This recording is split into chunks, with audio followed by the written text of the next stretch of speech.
میوانیم جاری دیداری تایبەت بەڕێز کاک عەبدوڵڵا مۆحتەدی سکرتێری گشتی کۆمەڵی شۆڕژێری زەحمەتکێشانی کوردستانی ئێرانە. زۆر مەمنون و ڕێز و سڵاوم هەیە بۆ هەموو بینەرانی ڕۆژهەڵاتی بیش.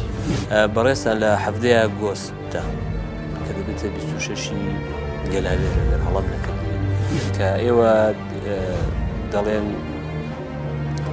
داعشی ئێمە لە ئێرانە و ڕۆژی ئێمەش دێت و بێنازی و پشتگوێکەوتنمان دەبێت بە دەستی خۆمان کۆتایی بێ.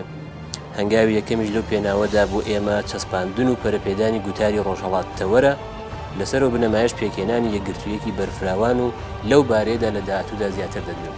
ئەمن پێم خۆشە ئێستا ئەو داهاتوو بێت. شانازی بەوە دەکەم کە وەکو کوردێکی کوردستانی ڕۆژهەڵات ئێمە بە خەمی هەموو پارچەکانی دیکەوە بووین.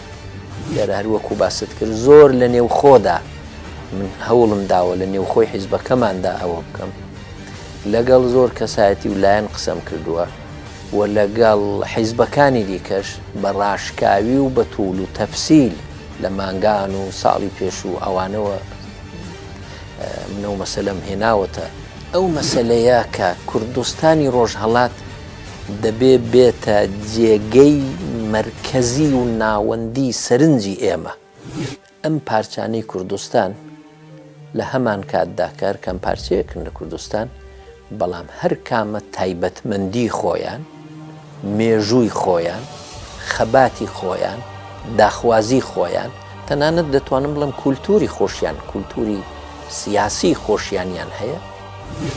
ئێمە هاوپەیمانێکی متەساوی الحقوقین لەگەڵ هەموو پارچەکانی دیکە نە پاژماڵەی کەسین نە سیایی لەشکری کەسین نە تەنها پشتی جەبهەیەکین بۆ خەڵکی دیکە. پێمان دەڵێن ئەمریکا و ئەوروپا کاکە خەرەوە یەک نین.